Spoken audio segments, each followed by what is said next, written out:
My name is Mark McGuinness, and this is the 21st Century Creative, the podcast that helps you thrive as a creative professional amid the demands, the distractions, and the opportunities of the 21st century.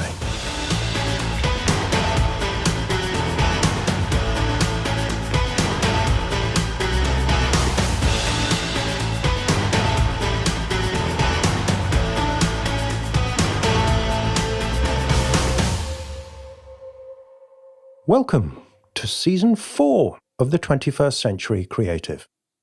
If you're a returning listener, then it's welcome back. It's great to be here again after a break of a few months. And I'm really looking forward to sharing the season with you over, what is the summer for me here in Bristol in the UK? Whatever season it is for you, I hope the podcast is a renewed source of inspiration for you in your endeavors. If you're new to the show, then, as the name suggests, this podcast is for you as a creative professional in the 21st century. Whether you're working in the arts, the creative and media industries, or you're a creative entrepreneur. My name is Mark McGuinness. I'm a poet and a coach for creative professionals, and I've created the show to share what I've learned on my own creative path, and also from spending over 2 decades working one-on-one with creatives of all kinds, helping them to achieve their artistic and professional ambitions. Every episode of the show starts with me sharing an insight or a story or a piece of practical advice to help you on your creative path. And then the second part of the show is an in-depth interview with an outstanding creator who shares some of the ups and downs of their road to success and what they've learned along the way. To give you an idea of what's in store this season, my guests include a screenwriter on one of the most successful television dramas of all time, a best-selling author of illustrated children's books, a real-life adventurer who has circumnavigated the globe by bicycle, a singer whose latest album debuted at number 2 in the iTunes Jazz charts, and an extraordinary coach who has had a transformative impact on my own career. I want this show to be as helpful as possible to you in your own work. So whenever I interview a guest, I'm always listening out for what you and I can learn from their example and asking questions that will prompt them to share some of their hard-won wisdom. And at the end of every interview, I ask my guests to set you a creative challenge based on their work. This is something practical that you can do or get started on within 7 days of listening to the interview, and which will stretch you creatively and personally in a meaningful way. And if you are a regular listener, then you'll be used to me starting each season by encouraging you to listen to every episode. Now, obviously, I'm a little biased here, having recorded all the episodes myself. Of course, I love them. But even more important than that, I design every season to have a balance of different creative professions and points of view. So I really do design it that the whole thing creates a kind of composite picture that you won't get the whole picture from listening just to individual episodes. So every season features practitioners in the fine arts as well as creatives in more commercial industries. Some interviews will focus more on the creative process and others on personal and professional development. There will also be episodes with advice on running a creative business or making the most of technology or ways of finding an audience for your work. And the common thread running through every episode is the human factor in all of this. Because I ask my guests about their inspirations and motivation, how they plan and work for success, how they deal with failure, rejection, and criticism, how they handle the pressures of fame or of running a business, and what it is that makes all the struggles and difficulties worthwhile. And of course, these are the things that are common whatever profession you work in as a creative. So that's what the show is all about, and I hope you'll join me and my guests as we voyage further into the universe of the 21st century creative.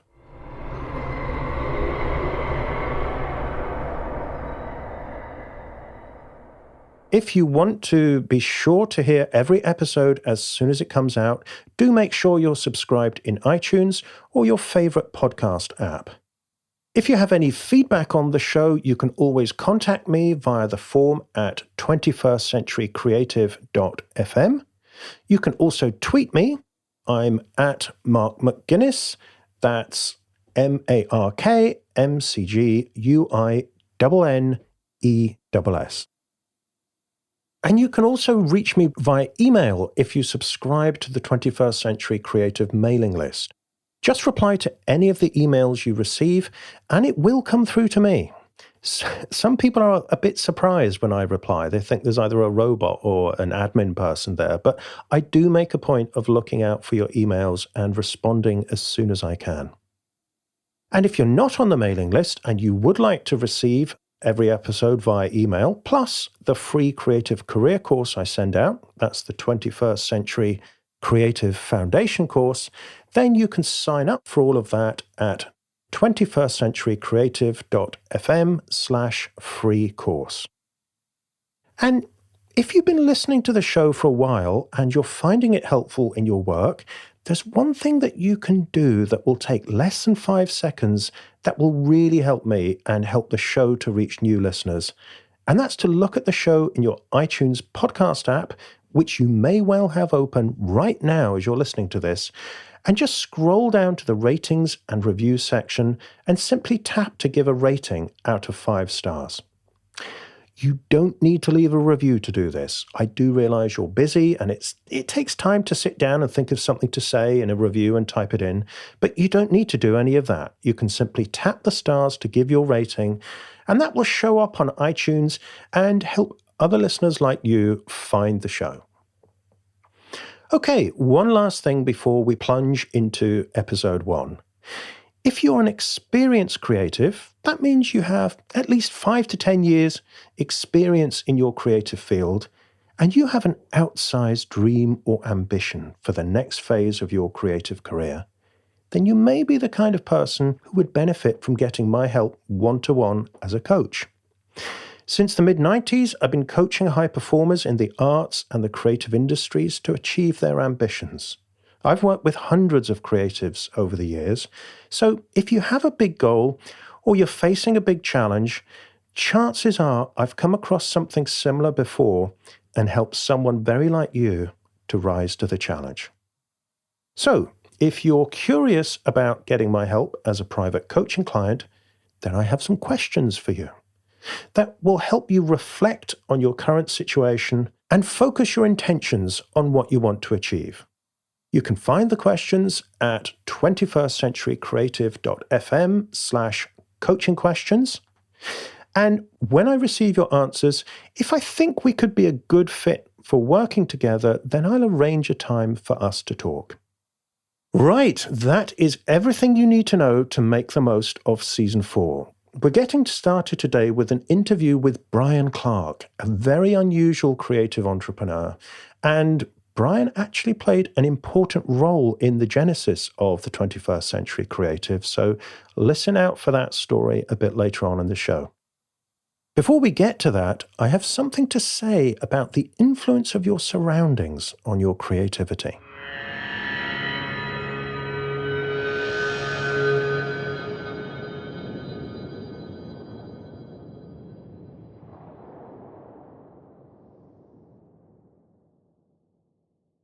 The poet Philip Larkin once said that all his best poems were written in rooms on the top floor of a building. He once had to live in a basement flat and got writer's block. He didn't elaborate why, but there must have been something about being up and above the world below, able to survey it from on high, that was conducive to writing poetry. It's probably no coincidence that one of his best-known poems, High Windows, ends with the image of looking out through high windows at a deep blue sky. Logically, There was no reason why he couldn't have written just as well in the basement as the ground floor. But creativity is not logical. Larkin was sensitive to the conditions where he did his best work, and he arranged his environment accordingly. Personally, I do like being higher up, but the critical factor for me isn't height, it's solitude. You see, to me, hell would be an open-plan office where I'm trying to get my work done with constant noise and bustle around me, with non-stop interruptions and urgent requests, and having to attend meetings all day long. So, I've arranged my work and my life so that I work from home, with no time wasted on commuting or meetings or office politics or gossip. I can work without interruption and end the day with a sense of satisfaction that I've created something new today and served my clients well. But when I describe this ideal day to some clients, their faces fill with horror. They couldn't bear to be alone all day because they thrive when they're surrounded by people and bustle and activity. So I encourage them to find that kind of workplace, either by joining a company or collaborating with partners or finding a local co-working space. Other clients hate to stand still and couldn't bear to be in the same place for long. They travel the world, finding new inspiration and stimulation in every fresh place they visit. So I help them create that environment for themselves. The same goes for you. Your chances of creating your best work improve significantly when you find, or create, the kind of environment that suits your kind of work and your kind of personality. Only you know the right environment for your creativity. But here are some questions that may help you figure it out. Are you an introvert or an extrovert? Do you work best on your own or as part of a team? Would you rather have a predictable daily routine or as much novelty and variety as possible? Do you like to work in the same place every day or to keep moving around? Think about the best working environment you ever had. What was that like? What conditions were particularly conducive to you doing your best work? And how much of that environment can you recreate right now? Another fun way to research your ideal environment is to do a Google image search for writers' workplaces or artists' studios, or whatever the equivalent is for your creative work, and see what inspiration you come across. However you do it, treat the process of designing your environment as a creative project in its own right. This is an environment to help you do what you love, remember? So make sure you create it with love.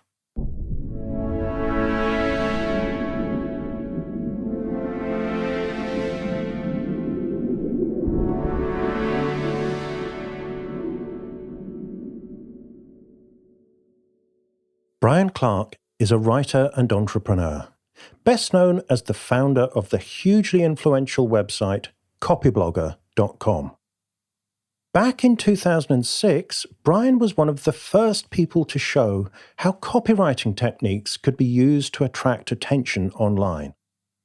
He was also a pioneer of content marketing, showing creative people how they could use their skills at writing or making other media to build an audience for their work and find customers for their business. From Copyblogger, Brian launched a string of successful businesses selling e-learning, membership sites, software, WordPress themes, web hosting, and conferences. Brian's companies reached 8 figures revenue per year with no advertising and no venture capital funding. He maintained his independence by keeping his business small and selling direct to his audience. He recently sold the StudioPress WordPress themes division of his company, and after taking his family on a round-the-world trip, is now renewing his focus on small projects with outsized income and impact. The 7 figures small is one of the current themes of his podcast, Unemployable. He also writes about personal development and financial freedom for Generation X at further.net. As a champion of the small creative enterprise and a long-time example of taking an unconventional and very creative career path, Brian is the perfect guest to kick off Season 4 by mapping out strategies to help you thrive as an independent creative in the 21st century.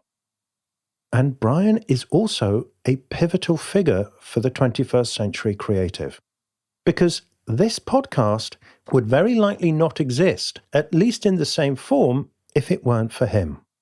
You see, I learned how to design, launch, and produce a media project like this directly from Brian. Back in 2008, I partnered with Brian and also Tony Clark, no relation, to launch the Lateral Action blog. Our mission was to help independent-minded creatives become more creative, productive, and successful. At that time, I'd been blogging for less than 2 years, while Brian was already a very successful online entrepreneur. Plenty of people have asked how I came to partner with Brian, so here's the story. You see, I was one of the first readers of Copyblogger and one of the first students to enroll in his teaching sales course, which was all about creating profitable e-learning courses. When I saw the potential of e-learning, I realized 2 things. Firstly, I wanted to create a course myself. And secondly, I didn't want to do it alone.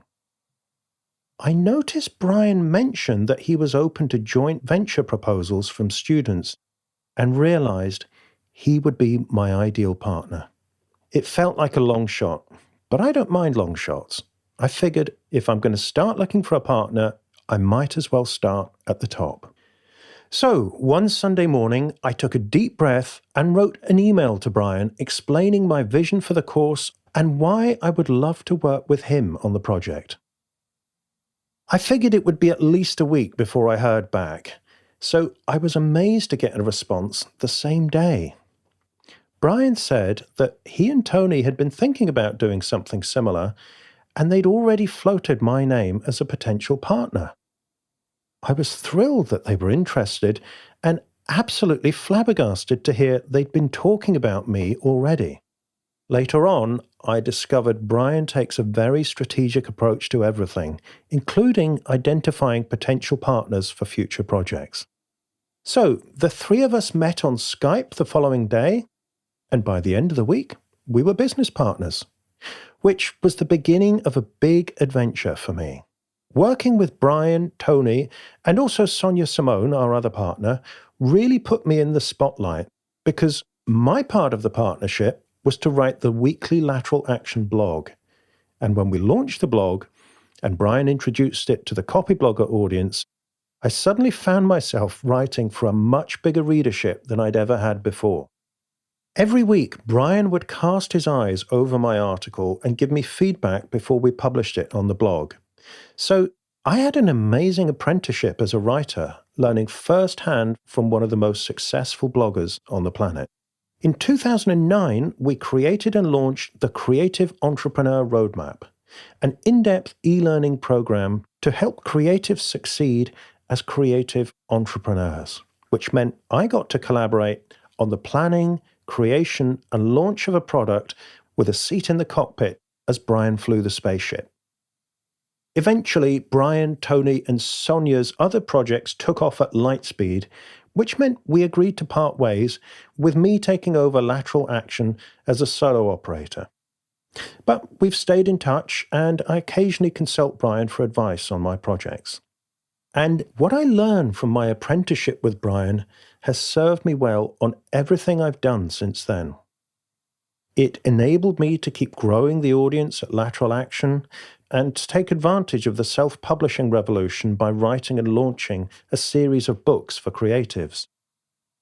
More recently, Having an online presence and audience has given me and my family the freedom to move from London to Bristol in the West Country, to be nearer the rest of my family and enjoy a better quality of life. Brian's teachings also helped me to create the 21st Century Creative podcast. So if you're listening to this and you find the show helpful, then we all owe Brian some thanks for that. In this interview, Brian tells us the story of his early years as an entrepreneur and the hard lessons he learned before launching Copyblogger. He also explains the fundamentals of growing an audience and building a thriving business around your creative talent. Brian and his students have done very well financially from applying these principles. But what shines through really strongly in this conversation is something more important than money, and that's the freedom to work and create and live on your own terms. If that's the kind of freedom that matters to you, you'll find plenty to relate to in this conversation about how to approach your creative career if you're fundamentally and proudly unemployable.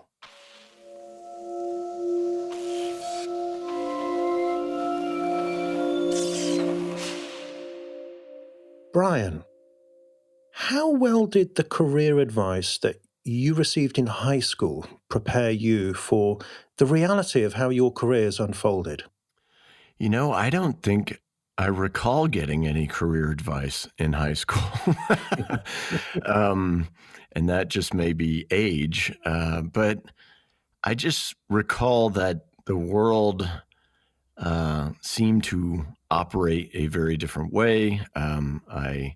My general understanding was that I should go to college, and somehow all would be revealed in college, which was, a very enlightening experience as far as being exposed to new ideas and whatnot. But as far as a career, so then I went to law school because I didn't know still what I was supposed to do, but I knew that would make my mom proud. And, there you go. That's, it was all very murky. There was no real guidance. And that may have been a little bit due to, being the first one in my family to go to college, and then, certainly on from there. But it was just, work hard, do the right thing, very, very, very general. So I think I lacked in guidance, which kind of left me to my own devices to just explore and figure things out. And it was interesting that I did graduate from law school. I did start practicing law, and that's really when I started figuring things out for myself. And that led to a very interesting 20-year entrepreneurial journey. And so what was the point where you realized that you weren't cut out for the conventional path? Well, it was obviously, I had a very lucrative job with a big law firm. And at the time, I just thought, I hate practicing law, which was true. But I think a little bit later, I started to realize that I just didn't like following someone else's directions, honestly. I had this very independent streak in me. And even though I was very, very clueless, had never taken a business class, never read a marketing book, that's a bad position to be in, to have that kind of cocky independent streak, isn't it? But I think a lot of people realize that what they're ultimately wanting is creative freedom, and that's how I think about it, even in the context of starting businesses. I did aspire to be a writer. And though I looked at traditional publishing, I looked at Los Angeles, entering the screenwriting trade. And again, it just seemed like you're at the whim of someone else, whether it be a publisher, a producer, what have you. And then that's what led me to look at the internet, because for better or worse, it seemed that I could carve out my own path there. And that was my drive. looking back, and it is to this day. I just do not have an interest in really following someone else's script. And so what was your first venture then when you stepped out of the straight and narrow of the lawyerly path? It's interesting because it was at the time, this is the late 90s. So it's really before blogging. It's certainly before what we now call social media by a lot. Um, and what a lot of people were doing back then was publishing e-zines, email newsletters. Ironically, those are going strong 20 years Mhm. later, which is fascinating, isn't it? Um, but yeah, so really, back then there weren't courses and books and conferences that, take you by the hand and tell you how to do certain things. You just kind of had to watch other people. You had to create relationships with those people, and that was so much easier back then. It seems, you could reach out to someone, and just about anyone's going to talk to you. I remember. Here's interesting. So the first book I was ever featured in was Dan Pink's Free Agent Nation. And that happened just because I wrote Dan, who this was his first book. He had just written an Mhm. article in Fast Company.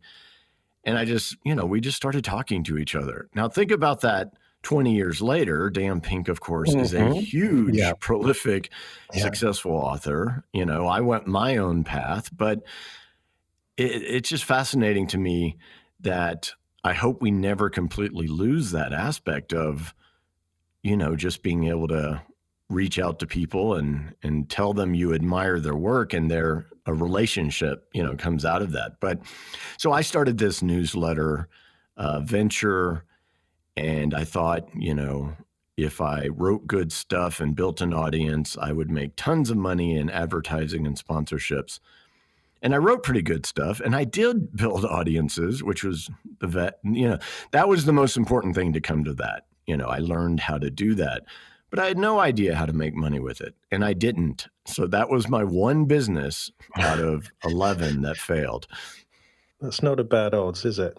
Turned out okay, yeah, but at the time, I just look back at it, I'm like, "You really had no idea what you were doing at all." But I did pick up the non-conventional or new skills that now, as we do have a mainstreaming of social media and Instagram influencers and all this that is all built around attracting a following, for better or worse in some Mhm. cases. I learned that in the late 90s. So that's, to me, the secret, which is if you can bring value to others, whether it be in the most shallow sense on Instagram or in the most deep sense with poetry, for example, then you can figure out how to make a career out of that. Yeah, I mean, this is the big thing I learned from you is, if you have an audience, if you have a connection, if you have people that you can help who know about who you are, then a lot of options open up for you. But let's not get ahead of ourselves here. So where did you go from there? You learned how to build an audience, but you weren't making money. Well, what happened next? Well, I had to make money to pay the bills. I didn't have a huge stockpile of savings after leaving the law firm. Had some, but I just kind of, I think a light bulb went off that, okay. So the first marketing book I ever read was in 1999. It was called Permission Marketing by Seth Godin. And that just kind of helped clarify a lot of what I was missing. This whole context of Seth's background in direct marketing, which I know is an ugly phrase to some, but not in the way he meant it. It just meant you have a direct relationship with your potential customer, client, what have you, rather than going through some intermediary. So he basically explained that the internet is a direct marketing environment. So yes, you need to, build an audience with email specifically, and again, still today. And but you have to have something to sell them. that was the part I was missing. It wasn't really, advertising is hard, and it just got harder and harder and harder over the decades since then. So I was like, okay, great, got it. I know I can do this. I can attract people to me. And if I have something relevant to sell them, then I can make money. And the only thing I had to sell was legal services in my mind at the time, right? I did have a law license. I had 4 years of legal experience. I was still a young attorney. But here's the thing about young attorneys. They have to do the work that's given to them by the partners because the partners have the clients. So if you become the person who gets the clients, then you're also cutting out that intermediary, right? So I said, I can do that. So I started a legal email newsletter that talked about the intersection of law and this new environment called the internet. Now, there was no one really writing about this stuff from the legal perspective at that time, outside of maybe academic circles. And I did it in a very conversational, friendly way. And the clients started coming, and that was it. That was my first success. And I often tell people I could have built a pretty powerful law firm off of that, but I knew better. I knew that even though I think my main issue was I don't like working for other people, I also didn't like practicing law. So that was one of my first lessons in making yourself attractive to clients. Don't act like you want them that much, because I didn't. I only wanted a certain amount of clients to make enough money to pay the bills so that I could keep working on the other business that I hadn't figured out was going to fail yet. So, I just was very picky, and I'm like, okay, I'm going to work with you because you're going to put me on retainer and pay me every month to advise your business. Okay, great. And that's where I ended up, kind of creating this very stable income, but not too much. I avoided the siren call of, taking on everything to make more money. And that allowed me to keep working on the other thing. Eventually, the .com crash happened, and that killed that business, which was a blessing. But that's when I started thinking about, okay, now what do you do that doesn't involve law? And where did you land next? So I love reflecting on this because it shows me, your own psychological foibles. But at the time, I had a chip on my shoulder. I had to prove that I could succeed in a business that didn't rely on my law license. And I ended up choosing real estate because of a lot of things. One was my legal background did kind of inform aspects of that, but it's very easy to get a real estate license. But it also kind of taught me how I could position myself in a unique way. See, these are all concepts that we would later explore in great detail once we got to Copyblogger. But, it was all kind of new to me. It came from studying copywriting and marketing and starting to, at a very basic level, understanding that you have to be unique. You have to offer value that someone else isn't. The other thing was, again, the young internet and looking at what other realtors were trying to do to market themselves online. And I was like, this is going to be like shooting fish in a barrel. These people have no idea what they're doing. And very few people did, to be honest. And again, that was just kind of what I fortunately stumbled into at that time. So the final reason I chose real estate, other than you can make a lot of money with a small, just by yourself, or with a very small business, which was kind of my criteria. So at that time, there's something called IDX, which is a technology that allows the MLS, the home listings basically, to be published on websites. And this was a very new thing in 2001. Dallas, where I was living at the time, happened to be one of the earliest cities to do it. And I knew that buyers were looking online for houses. So all of a sudden, I'm like, I've got I've got the content, if you will, that buyers are looking for, which is the home listings, Right. even though they're not mine. And then I supplement that with educational content, why I'm a better choice than Joe Blow, who got his real estate license and doesn't have a clue about actually representing people. So I did play the legal card without practicing law, right? But we play to our strengths. Yeah. And it was just a quick and lucrative success. And that's when I ran into a completely different issue, which is not everything's marketing. Marketing is important. Bringing in the business is important. But then you have to manage the business. And I wasn't good at that at all because, again, I knew nothing about it. So you could see this path I went on where I'm just running up against the wall of my own incompetence step after step. And just fortunately, each step beyond, I figured out I didn't learn any hard lessons, or I didn't ignore any hard lessons. Let's put it that way. So I might have made every mistake along the way, but I always learned from them. And that's why things got progressively better as time went on. Yeah, I love that. I mean, one of my mottos is question everything, but don't forget to listen to the answers. And it looks like every step of the way, you've got a different piece of the jigsaw from each business in turn. So after the real estate, that was when Copyblogger launched, right? Well, not directly. Around 2005, again, so this is a successful business. I brought in a partner. We've got agents working for us. They're all, independent contractors in the States. I don't know how it is in the UK, but so it was still a very small, kind of lean business, but at the same time, it was quite the management chore for me. I was very bad at processes. I kept everything locked up inside my head, which all of this stuff you're not supposed to do. And then in the spring of 2005, I suffered a head injury from going snowboarding, and I didn't realize how serious it was for a while.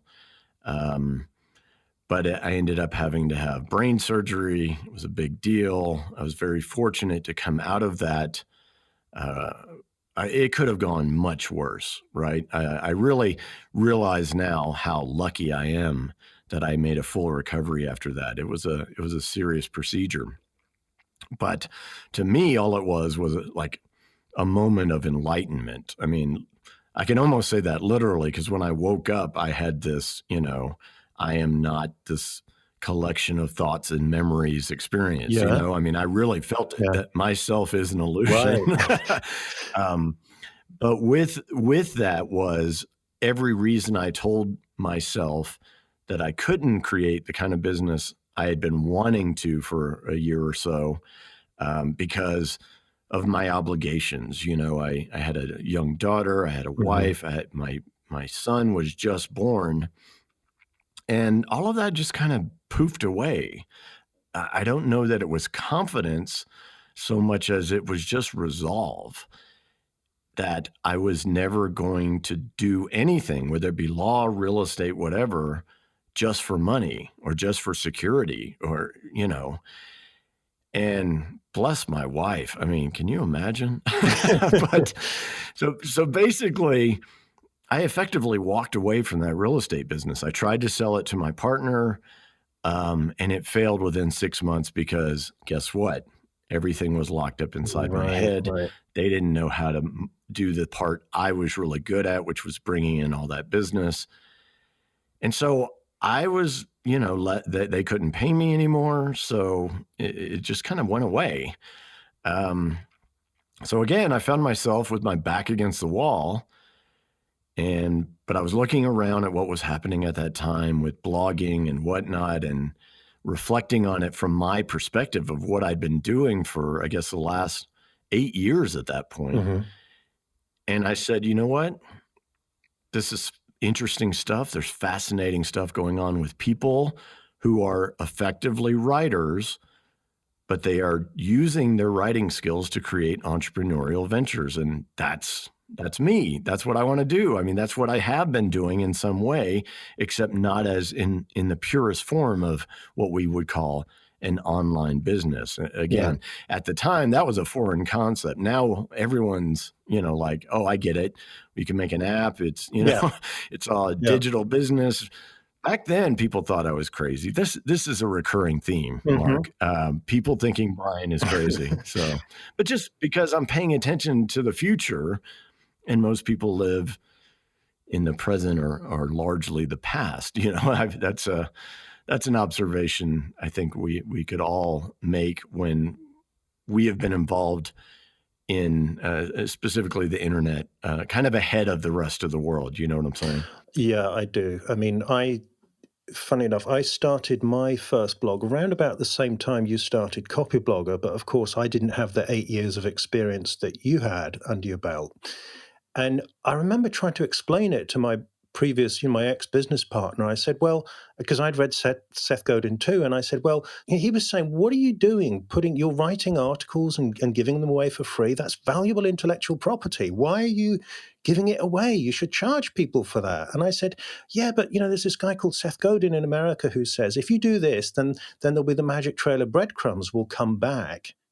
And your business will thrive. And poor old Roy, he was quite a bit older than me. He looked at me like I was completely insane. Yeah. Oh, so, same thing with me. When attorneys found out I was giving away articles to bring in business, they thought I was crazy. I'm like, what? What are you afraid of? What are you giving away? You're licensed by the state to practice law.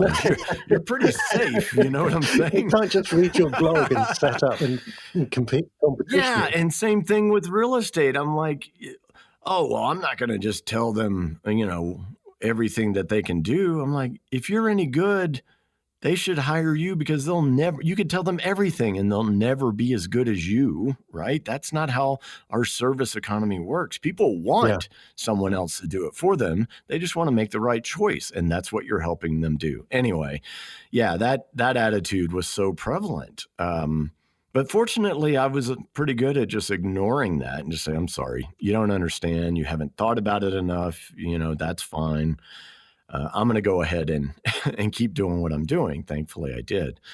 So with Copyblogger, I was entering into this nascent commercial blogging space with a different approach because they were right there where I was in 1998, which is you create content, you sell ads, you get rich. No.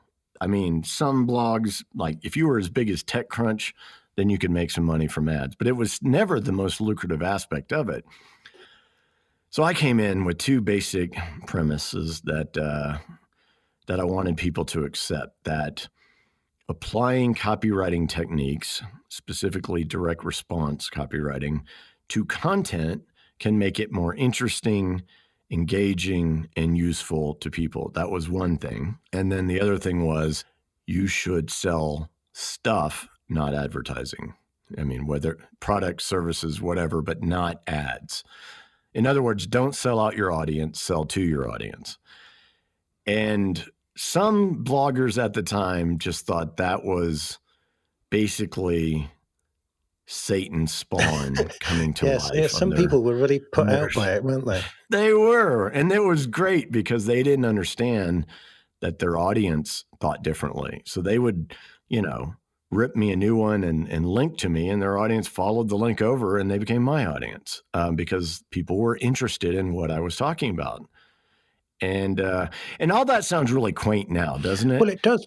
I mean, that's 2006, and you have to convince people that it's okay to engage in commerce effectively. And now it's almost too out of control. Well, that's what it was. And just to maybe give people a little context that this might sound a bit strange. So when I was exploring the blogging space for the first time, there were the kind of the hobby bloggers, the people who'd just been doing it, just to share their ideas. There was a lot of marketing bloggers who were like trying to ape Seth Godin and be really insightful and clever and tell us about the next big thing in marketing. And then there was the pro blogger type crowd that there were a load of blogs covered in AdSense where they were trying to get enough traffic and page views to sell from ads. And then I come across Copyblogger, and I remember the day your tagline was, I think it said how to sell with RSS and blogs or something like that. And I'd never seen anything like that before. And that was like the fastest thing I subscribed to, because I thought that's exactly what I want. I have something to sell. I have coaching and training, and you were the only person that I could see that was joining up the dots. So that was how I first came across you. Was Yeah, it's interesting how well I did with the poet market. Like between you and Robert Bruce, you two of cornered my the market in earliest ambitious really poets. good. Yeah. But yeah, a lot of really creative people were not put off by that word sell. They were intrigued. And I found that fascinating because there was a lot of pushback, during the early years, just people who didn't think marketing belonged on the internet whatsoever. And I was kind of like, you're not being realistic now. But that's where it started.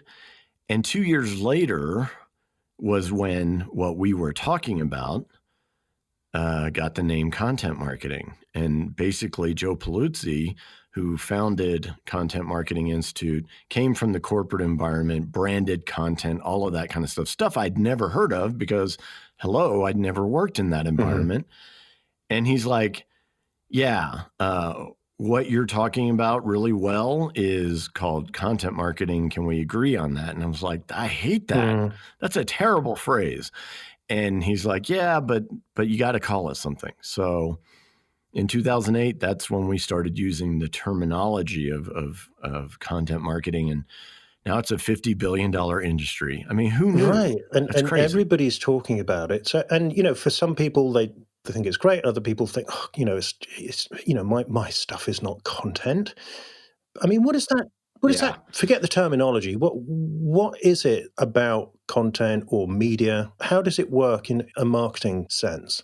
And particularly, maybe if I'm a creator, if I'm an artist or a creative of some kind, I'm thinking, well, what can I produce that's going to help me achieve my professional goals? Yeah, it's interesting. It's essentially a more valuable form of capturing and holding attention than what you would think of with a straight up marketing message, which is generally pretty straight to the point about what they're selling, right? So the idea of quote unquote content marketing is that people want valuable information. And if you provide it and you therefore begin that relationship, I guess. I mean, the basic tenets of marketing is you got to start with attention before you can get someone to really understand what the benefit is to them of doing business with you, okay? So the attention came in the form, in my case, with educational content related to marketing, growing a business online, all of that kind of stuff. And we gave that away for free. But then we ended up getting into WordPress, software, themes, plugins, hosting, our own CMS. Next thing you know, giving away free information led to 8 figures a year in revenue, which still some people, you tell them that and they're like, that's not possible. And I'm like, sure it is. It's just very simple when you get down to it. You're attracting people that have an interest and a desire to become better at something. You make them better at that. And then you sell them the tools that they need to do that thing. I mean, when you think about it that way, it's very easy. Let me tell this story because given everything that's happened since then, it's fascinating to me, this example of content marketing. So just about everyone in the world is familiar with Marvel now. Mm-hmm. I think they have the biggest movie in the world of all time with Endgame now. And that was 22 movies starting with Iron Man in 2008. Okay. A lot of people don't realize that in the late 90s, Marvel was bankrupt. And they did go bankrupt. They were reorganized and brought out of bankruptcy with a plan that they would focus on their merchandise sales, meaning toys, basically, Spider-Man, X-Men, all of this kind of stuff. But they didn't have any money to market their stuff. So what they did was do deals with Sony and Fox to license their characters for films, Spider-Man and the X-Men being the two prominent ones. And so they were paid some money, obviously, to license their intellectual property, but nothing compared to what the studios made from the movies, the early, the first 3 Spider-Man movies, the first 3 X-Men movies. And they did that because those movies, that content, even though they weren't charging for it and making money themselves, were giant commercials for what they were selling, which was the toys and the merchandise, right? That's content marketing. That's a very strategic use of intellectual property to pull yourself out of a hole. Now, and then they made enough money until they could make their own films. And guess what their first film was? Iron Man in 2008. And the rest is history. They're acquired by Disney for $4 billion. And that was a bargain for Disney, as we now know. So I love that story because to the people out there, you and I have both dealt with in the past that think you're a moron. I'm just like, no. I mean, it's actually very, very savvy. It's almost advanced business strategy, right? Yeah. But now it's become the norm. So we're almost in the opposite situation now where too many people perhaps may be creating content and that it's not necessarily good enough. So you start to change your perspective. Like, for example, I'm big in curation now because the problem in 2006 was there wasn't enough good content in the blogging world. It was too self-centered. It was too, like, every blogger thought the world was interested in them. No, people are interested in themselves, and they're only interested in you to the extent that you can help them. And that's true even with art. I know that comes across poorly, but unless your art speaks to me, it is of no benefit to me, right? It's the same thing. We're all serving other people, even whether we call ourselves artists or entrepreneurs or some mix thereof, which I think is the ideal ratio. Well, if I could, kind of share my perspective, what I took from what you were teaching, and maybe if somebody's sitting there listening, well, I could never get to 8 figures a year revenue or billions of dollars like Marvel, but you really rescued me from trying to be interesting on my blog. So I read Seth Godin. I was looking around at all these marketing bloggers and other bloggers trying to be clever and insightful and whatever, and it wasn't really happening for me. And then I read Copyblogger, and it was saying, but, be useful, be helpful. And I thought, well, I know how to do that because I'm a coach, I'm a trainer.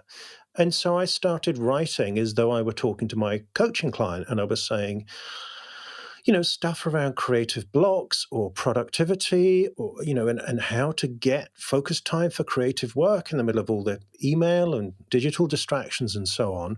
And that was when my blog started to take off. Imagine that. Yeah, I mean, it's kind of obvious now in retrospect, but to me at that point, it wasn't. And, I had something to sell, which was the coaching and training services. And once I started doing that, then the leads started coming in because, I mean, my previous business had been me in a telephone ringing people up, which I didn't enjoy. And this reversed it. People started phoning me and emailing me once I'd put content out there that demonstrated I could help. And I remember talking to one ad agency one day who rang me up and they said, well, we love this because I'd written an ebook on time management for creative people that I'd given away. And I got a phone call from an ad agency saying, oh, well, we'd love you to come in and run a workshop on it. And I stupidly said to them, but all the information's in the ebook. Why don't you just give them that?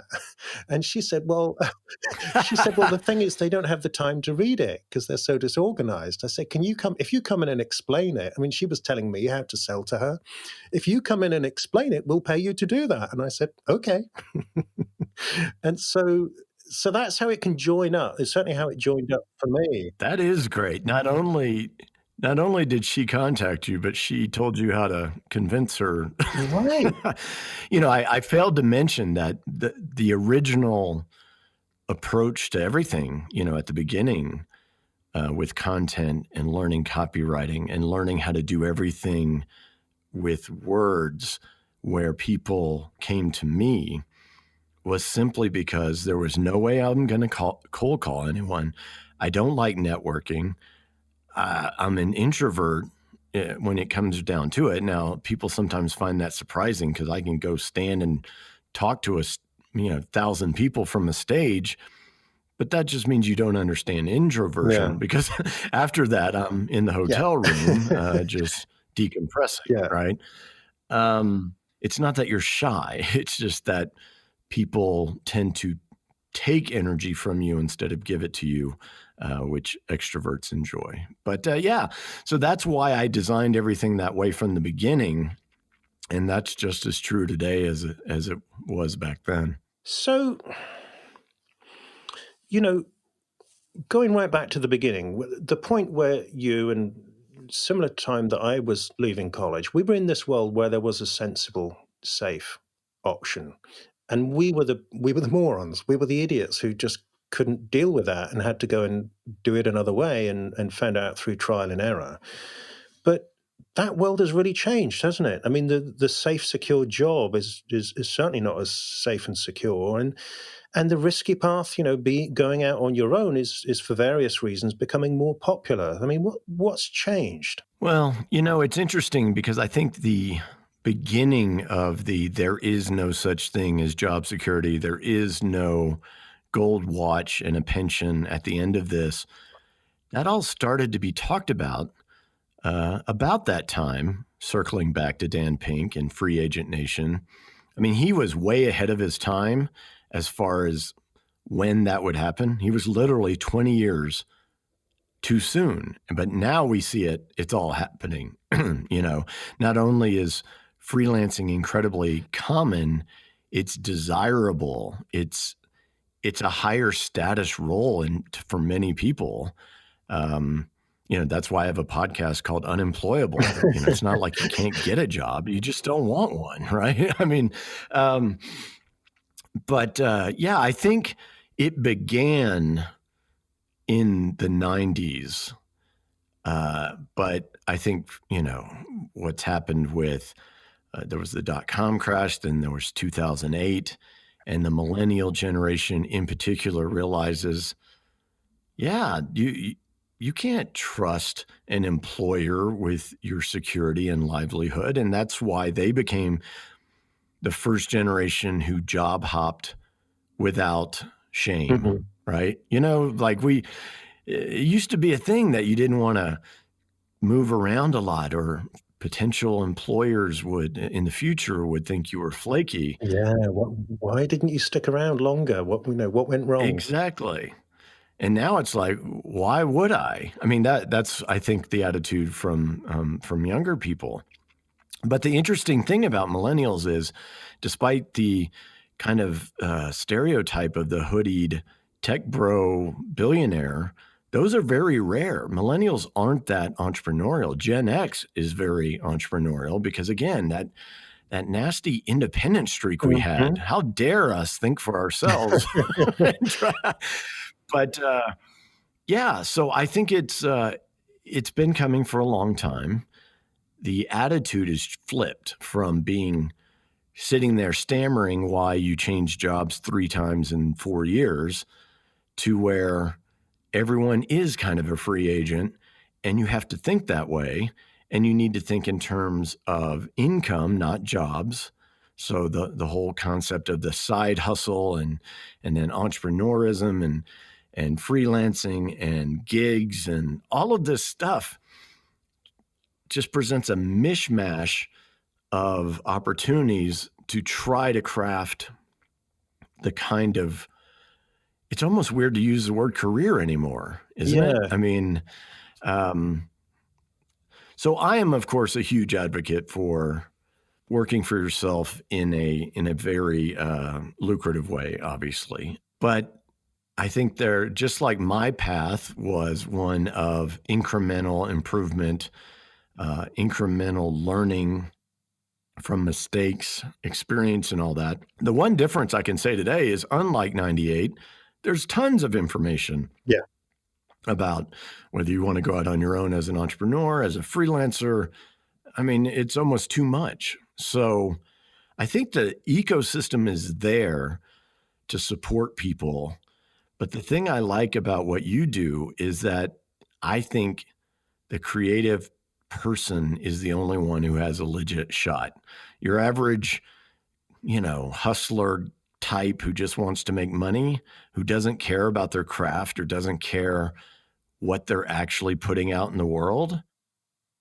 I'm not saying those people can't succeed, but it's getting tougher unless you have a creative perspective that, like you learned, brings value. But and to say that you still weren't creative in your writing back then is wrong, because that's not true. I mean, you have a certain flair and style that only a frustrated poet could bring to, I mean, so I don't want you to sell yourself short, because you had a certain sensibility that I think always worked to your advantage. And that's why I'm always telling people, yes, you can build a very lucrative business out of just yourself or a very small team, or, with the aid of freelancers and whatnot. But at the heart of technology and your outsourcing and all of that cold, hard stuff is a creative human being that has to shine through. And, picking up on what you were saying about content marketing, actually being a very sophisticated marketing strategy and business strategy, it's always struck me as paradoxical that the people who are best at doing this are the ones who generally think that they're not good at business, particularly with the tsunami of content these days. If you're going to cut through, it's got to be something really good and really original, and that means being really creative. Yeah, I think it's to a certain degree that outsider mentality, and if you will, an artistic mentality that often makes a difference. And I'm reflecting on a lot of the people that kind of came up at the same time I did. Some of them by, posting on Copyblogger. I remember, believe it or not, the project you and I and Tony did, Lateral Action, which is now your project solely, during that run, it was probably the happiest I was. I really enjoyed that project. And the only reason Tony and I took off is because the other stuff we had created was growing. It was incredibly lucrative. It required serious management. And then what happened. Then we ended up merging the companies together and going on that, big 8-figure journey. So it was, I won't say it was obligation, but it was just one of those, we really need to pay attention to this, But that sort of creative expression is what I do this for, not necessarily the money. You got to make money. And there's nothing wrong with making lots of it in my mind. But but that can't be the thing. And too often in the startup world, where it's all about getting money and cashing out and this and that, no wonder the success rate is so dismal. There's no heart in that. There's no passion in that, and I'm not one of these chase your passion type guys. I'm saying you develop a passion for what you're doing when you realize that there's a particular audience, a particular group of people, a particular type of person that you've decided you're going to give your all to, and they're going to reward you by doing business with you. So if I'm listening to this conversation and say I'm in a job and I'm really unhappy in my job and I want to strike out on my own, or maybe I've made the transition, I'm self-employed, but I'm struggling to make it work, what advice do you have for me? I mean, what are the fundamentals of building a small but thriving creative business? Well, the ultimate thing is, so going back to the beginning of Copyblogger, I had no product, I had no service. I only knew that I could share things with people that would help them, right? And that I would figure it out. And that's another aspect that people kind of crinkle up their faces at you a little bit. But here's how it normally goes. You think of something you want to sell people, and then you go look for people to buy it. Now, how do you know anyone wants that thing necessarily? Or if they want that thing, do they want it from you in your particular way? Well, you kind of don't. That's backwards, and yet that's the way people think it's done. So I, on the other hand, started with not even a market. It's really a tangible group of people that followed what I was doing, and I paid attention to them. And through that process, combined with what I was teaching them, it became fairly obvious that there were certain things that we could sell to them that they would buy from us because we had this relationship. They knew us, they liked us, they trusted us. And that's how it happened. So the real key here is to find a group of people you want to serve and then really try to figure out what it is that you need to give them in terms of a product or a service or a piece of art or what have you. Okay, so that's the person starting out. But let's think about another type of listener, maybe somebody who is doing well as an independent artist or creator or freelancer of some kind, and they're now getting advice that they need to scale up, they need to hire a team, they need to grow, maximize their revenue, maybe step away from doing hands-on work in order to realize the full value of their business. What would you say to somebody like that? Is that logically, that makes a lot of sense, when you just look at the spreadsheet and the numbers, but does that always make sense for the kind of business that we're talking about? It depends. So, I talk about this concept of seven-figure small. So that comes from the growing number of no employee businesses that are making seven figures or more in annual revenue. It keeps growing. Why? Well, the same reason that you have companies with market caps like Google, Facebook, Amazon, and yet they're tiny compared to US Steel or Ford or these kind of companies, AT&T back in the day. So it's a congruent kind of phenomenon that technology is increasing productivity so that fewer people can do way more. Now you add the internet to that where you can reach your particular brand of customer or client wherever they may be. And you've got a recipe for a very, very small lucrative business. So the idea behind that, though, is more of a mindset more than money. And it's driven by freedom.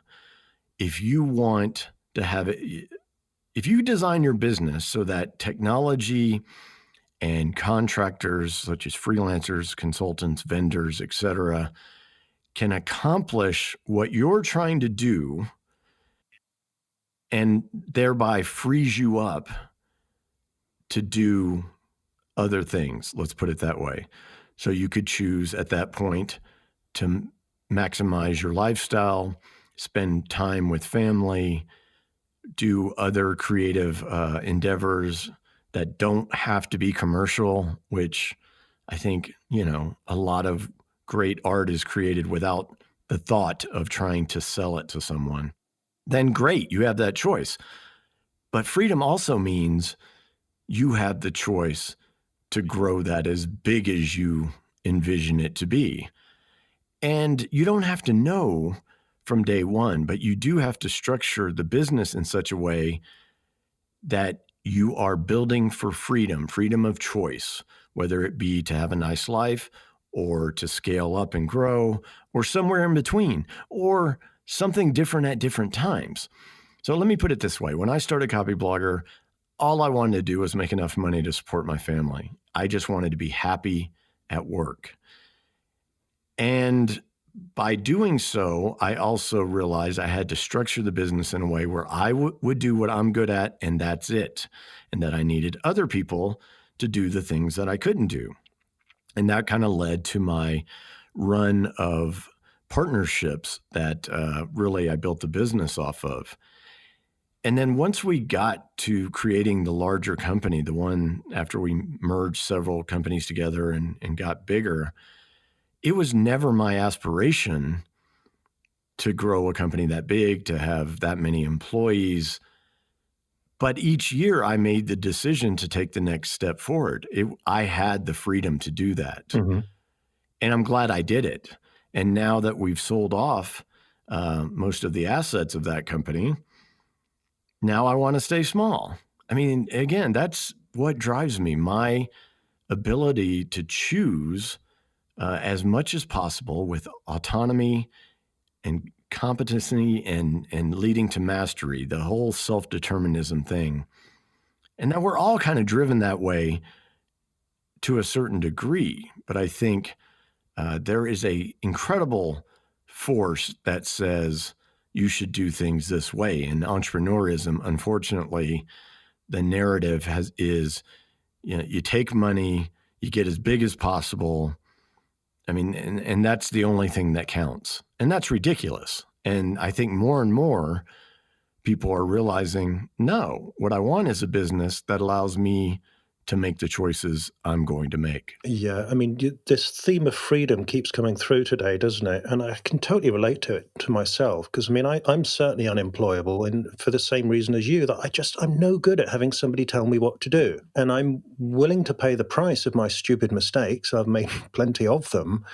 But I've kept fighting and working it out. And it's the most important thing for me is I get up in the morning and I've got the freedom to say, I'm going to work on this because I think it's important and I think it's valuable and meaningful. Now, there's a lot of work involved in going out and finding other people that it's valuable and meaningful too, but it's just fundamental, I think, and there's lots of ways that you could grow a business, I'm hearing, and have more zeros at the end of your turnover and profit and whatever. But if you don't have the more freedom, then what's the point? Yeah, and if you look again at the growing freelance economy, it's growing and getting bigger, and most of those freelancers, I forget the percentages. There's a lot of great research on this, but a lot of those people make more money than they did when they had a job, and that's great. But almost universally, they'll say that's not why they do it. They do it for freedom. And freedom is our innate human characteristic. No one likes to be told what to do. You and I just did something about it, right? I mean, I do think there are people who enjoy the employee-employer relationship. It makes them feel better about what they're doing. In the future, those people will still probably end up being freelancers of some sort. They'll just kind of fit within these other organizations that allow that entrepreneur to realize their goals, their choices. So yeah, I don't think it's really ever about anything other than freedom. Even people who chase money think that it's going to give them freedom and happiness, and yet if you do it the wrong way, you end up trapped. And I've almost gone there myself. There were a couple times a few years ago where we're talking to private equity people of all things. And I came this close to signing a deal that would have ruined my life, but seemed like the thing to do at the time, right? And I just am thankful that even though, some people got mad at me about it, I'm like, hey, I'm the one on the hook here. They don't want you. Yeah. They want me to continue to run this company at their whim. And, when someone dangles enough money in front of your face, you start thinking about it. But what's more important? Sorry, Brian, I'm just trying to imagine. Yeah, it would have been hell for you, but I'm also thinking about your poor boss. What would it have been like for them? Oh yeah, I would be no picnic to deal with, probably. I actually am great at collaborating. I really am, but it's got to be on equal footing. You know what I'm saying? It can't be you're telling me, especially if you're wrong. It's almost that's the problem. And so often people have more money than actual good judgment, and then you're all of a sudden beholden to someone who just has a bad idea. and you know it, but you can't, just like we couldn't necessarily convince the people who thought it was dumb to give away information for free. You can't convince them to some degree. They're so kind of set in their worldview. So that's where the freedom to just go ahead and do it your way anyway, because you don't need their approval. But all of a sudden, you can put yourself in those positions with investors, by selling your company to another company, and you're going to have to do a couple years working for them. I think that scenario is the least painful, because it may be painful, but you have money in your pocket and you know you're going to leave. So you just have to, you just have to ride it out. Mark the X's on the calendar every day. But now, so now we kind of unwound that, and I'm going back to mainly just me. There are certain projects like Further that I will always, at least I think so, always keep to myself, because it's a very personal thing to me. And I'm not really worried if it makes money, although it can, I can't help. Further is your Generation X project, right? Yeah, well, it started out as just kind of a general personal growth newsletter thing where I would share what I was reading. Once I figured that I actually needed some help in the rest of my life, I was good at business, and then I looked around and I'm like, yeah, you're not doing too well at anything else. Like your health and you got to improve your relationships, and this is what's important. So, that was really a very personal thing to me. And then I just kept doing it. And then I was getting closer to 50, and I started realizing I was writing about midlife more, a particular type of person, right? This is very actually on point for what we're talking about. I was really writing for people my age. And then I started thinking, I'm really writing for Generation X, my generation, our generation. And so I just explicitly said, that's who I'm writing for. And it's so funny because I had readers that were baby boomers who literally wrote me and gave me a hard time. They're like, what about us? And I'm like, I'm sorry. It's just really a weird thing. And then on the other end, I'll see people talking about Further online, and they'll say, I'm a millennial, but I still think this is great. And I'm just like, okay, that's good. You got to think about it. This is a non-profit in the literal sense, in that it does not make money. It has no business model. It could, because I can't help but start anything that doesn't have a business model somewhere in there. Anyway, that's a great example of choosing who you're going to serve.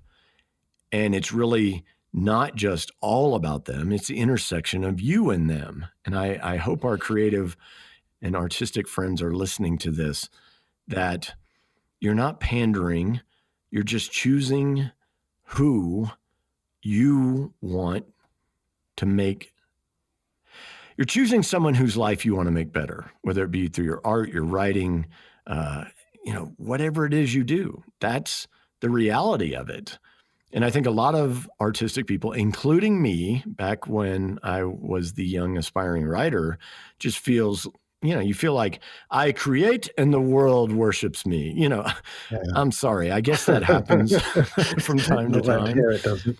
But it's luck more than it's God-given genius. You know what I'm saying? So a little strategic consideration for your work. It's your work. It's important. You have to treat it as such. So this sounds like a good point for you to set the listener your creative challenge. So this is the part of the show, if you're new to the podcast, where I ask my guests to set you, the listener, a challenge that is related to the theme of the interview and something that will stretch you creatively in an interesting new direction, and which you can do, or at least get started on, within 7 days of listening to this interview. So, Brian, what's your creative challenge?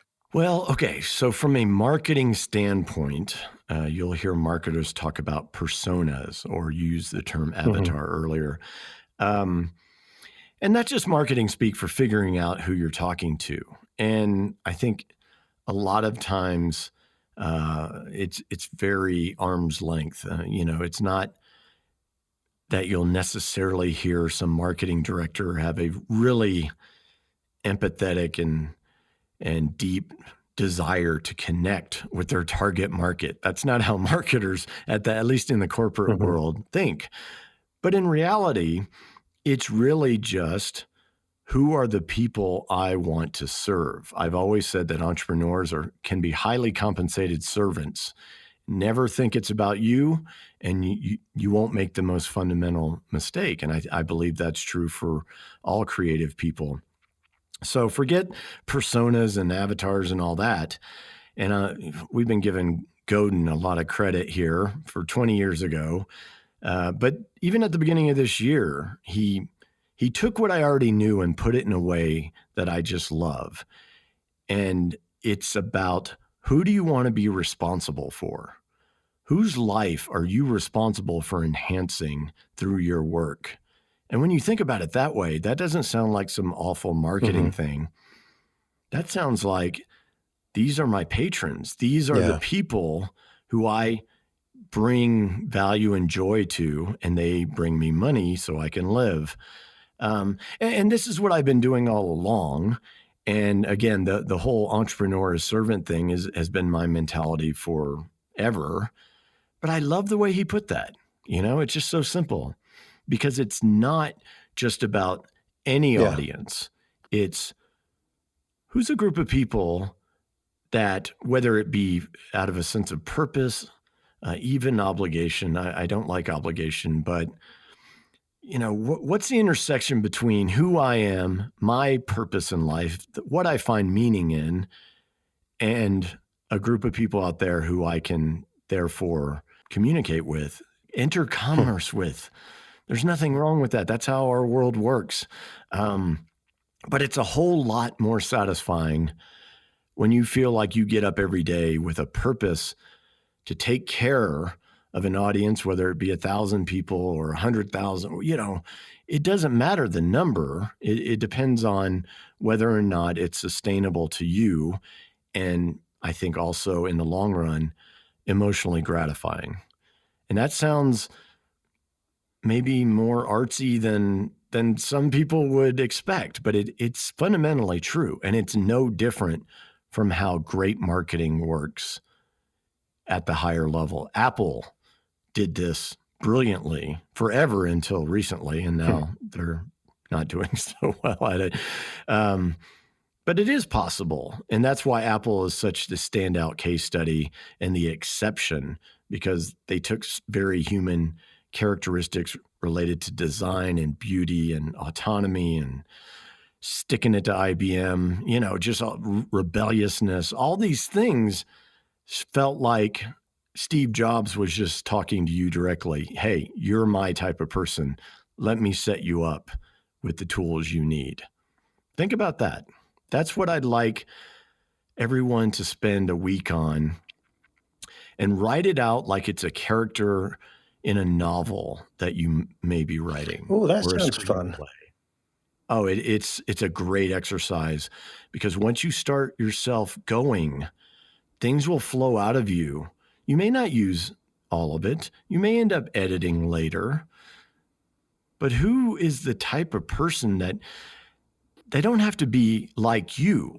And in fact, I think that's a mistake. They don't have to be exactly like you, because they're never going to be like you, because you're either the expert or the artist or the creative person who is in a position to give them something they can't get elsewhere.